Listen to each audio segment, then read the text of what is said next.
নমস্কার, সুকন্যাস কিচেনে তোমাদের সবাইকে স্বাগত। আজকে আমি তোমাদের জন্য নিয়ে এসেছি এগ ফ্রেঞ্চ ফ্রাই এর রেসিপি। তো চলো কিভাবে বানাই সেটা একবার দেখে নাও।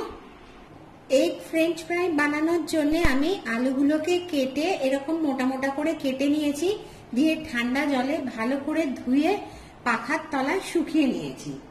কড়াতে কিছুটা সাদা তেল বসিয়ে দিয়েছি, সেটাকে খুব ভালো করে গরম হতে দিয়েছি।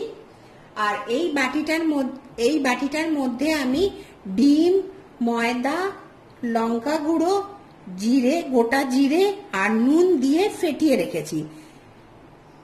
এটা আমার খুব ভালো করে গরম হয়ে গেছে। এবার আঁচটাকে আমি একদম কমিয়ে দিলাম। এবারে এর ভেতরে, এই বাটিটার ভেতরে আলুগুলোকে সব মাখিয়ে নিচ্ছি, নিয়ে আলুগুলো তেলেতে ছেড়ে দেবো। এই সময় কিন্তু আঁচটাকে আমি একদম কমিয়ে দিয়েছি। তোমাদের যদি আমার এগ ফ্রেঞ্চ ফ্রাই এর রেসিপি ভালো লাগে তো লাইক করবে, শেয়ার করবে আর কমেন্ট করে আমায় জানাবে কেমন লাগলো। আর আমার চ্যানেলকে সাবস্ক্রাইব করবে। সাবস্ক্রাইব করার পর যে ছোট্ট বেল আইকনটা আছে ওটা ক্লিক করে দেবে, তাহলে যে কোনো রান্নায় দিই না কেন সবার আগে তোমার কাছে চলে যাবে। এইভাবে আলুগুলোকে আমি এর ভেতরে দিয়ে দিচ্ছি। আঁচটা আমার কমানোই থাকবে।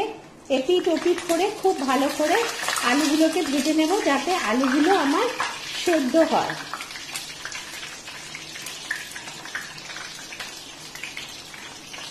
আলুগুলো আমি একবার করে উল্টে দিচ্ছি।